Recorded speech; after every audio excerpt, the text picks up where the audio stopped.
بسم اللہ الرحمن الرحیم۔ السلام علیکم ورحمۃ اللہ وبرکاتہ۔ میں امید کرتا ہوں کہ سب دوست خیریت سے ہوں گے۔ اللہ آپ سب کو اپنی حفظ و امان میں رکھے۔ دوستو، آج آپ اس ویڈیو میں دیکھنے والے ہیں کہ انسان کو اللہ نے کیا کیا فضیلتیں اور کیا کیا عظمتیں عطا فرمائی ہیں۔ انسان کو اللہ نے کیا بنایا ہے۔ اللہ رب العزت نے قرآن مجید فرقان حمید کے اندر ارشاد فرمایا وَالتِّینِ وَالزَّیْتُونِ وَطُورِ سِینِینَ وَہَٰذَا الْبَلَدِ الْأَمِینِ لَقَدْ خَلَقْنَا الْإِنسَانَ فِی أَحْسَنِ تَقْوِیم۔ فرمایا کہ بے شک ہم نے انسان کو بہترین تناسب و اعتدال پر بنایا ہے۔ بہترین صلاحیتیں، بہترین اعضاء، بہترین فطرت و اعتدال قوائے ظاہری و باطنی کے ساتھ تخلیق کیا ہے، اور ہم نے انسان کو عمدہ صورت عطا فرمائی ہے۔ اللہ تعالیٰ ہی ہر چیز کا خالق و مالک ہے۔ اس نے ہی چھوٹی سی چھوٹی مخلوق کو بھی پیدا کیا ہے اور بڑی سی بڑی مخلوق کو بھی پیدا کیا ہے۔ اگر اللہ نے اتنا بڑا ہاتھی بنایا ہے اور یہ اس کا کمال ہے، چیونٹی کو پیدا کرنا بھی کوئی کم کمال نہیں ہے۔ جتنے اعضاء اللہ نے ہاتھی کے اندر رکھے ہیں اتنے ہی اعضاء اللہ نے چیونٹی کے اندر بھی رکھ دیے ہیں۔ آج دنیا کے اندر اگر کوئی بڑا کارخانہ کوئی چھوٹی چیز بنائے تو اس کی توہین سمجھی جاتی ہے، مگر اللہ نے جو کچھ بھی بنایا ہے یہ اللہ رب العزت کی شان میں سے ہے۔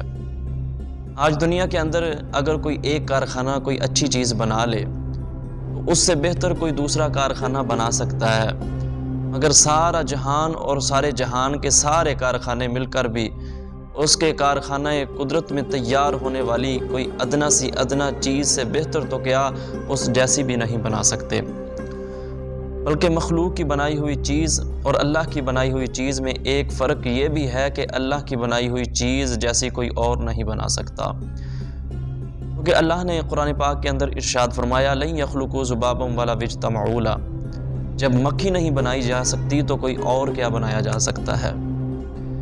پھر اللہ کا ہم پر یہ کتنا بڑا کرم ہے کہ اس نے ہمیں غلاظت کا کیڑا نہیں بنایا بلکہ وجود محمدی عطا فرما دیا ہے، اور پھر صرف انسان ہی نہیں بنایا بلکہ مسلمان بھی بنا دیا ہے اور اپنے پیارے نبی کا امتی بھی بنا دیا ہے۔ کسی کو پرندہ بنا کر اڑا دیا، جنگل کے بادشاہ شیر کو رکوع میں جھکا دیا، سانپ وغیرہ کو سجدے کی حالت میں گرا دیا، تو تجھے اے انسان سرو جیسا قد عطا فرما کر تیرے سر پر وَلَقَدْ كَرَّمْنَا بَنِي آدَمَ عزت کا تاج پہنا دیا ہے۔ تو اشرف المخلوقات ہے، تو جھک کر نہ چل بلکہ تو سر بلند ہو کر چل۔ ساری مخلوق کو تیرے سامنے جھکا کر تجھے اس نے صرف اپنے سامنے جھکنے کا حکم دے دیا ہے۔ اے انسان تو رب کی بارگاہ میں کیوں نہیں جھکتا؟ کسی نے کیا خوب کہا کہ جانور پیدا کیے تیری وفا کے واسطے، کھیتیاں سرسبز کی تیری غذا کے واسطے، چاند سورج اور ستارے ہیں ضیاء کے واسطے، سب کچھ تیرے لیے ہے اور تو ہے خدا کے واسطے۔ وفا کا تقاضا تو یہ ہے کہ انسان اپنے مالک کے آگے جھکے، نہ جانوروں اور انسانوں میں کیا فرق رہ جائے گا۔ پھر اگر یہ انسان اپنے پالنے والے اور تخلیق کرنے والے کو بھول جائے تو اس سے بڑھ کر کیا بے وفائی ہوگی۔ ہر مخلوق جاندار کو اس ذات نے پیٹ دیا ہے جس کی وجہ سے اس کو لقمے کے آگے جھکنا پڑتا ہے، چاہے وہ جانوروں کا بادشاہ شیر ہی کیوں نہ ہو، لیکن انسان کو فرمایا کہ تجھے میں لقمے کے آگے نہیں جھکاؤں گا، بلکہ نوکری خدمت کے لیے 2 نوکر و خادم ہاتھ عطا فرما دیے تاکہ لقمے کی دہلیز پر جھک کر اپنے آپ کو ذلیل نہ کر۔ فرمایا کہ صرف میری بارگاہ میں سجدہ ریز ہو کر اپنی عظمت کو 4 چاند لگا لے۔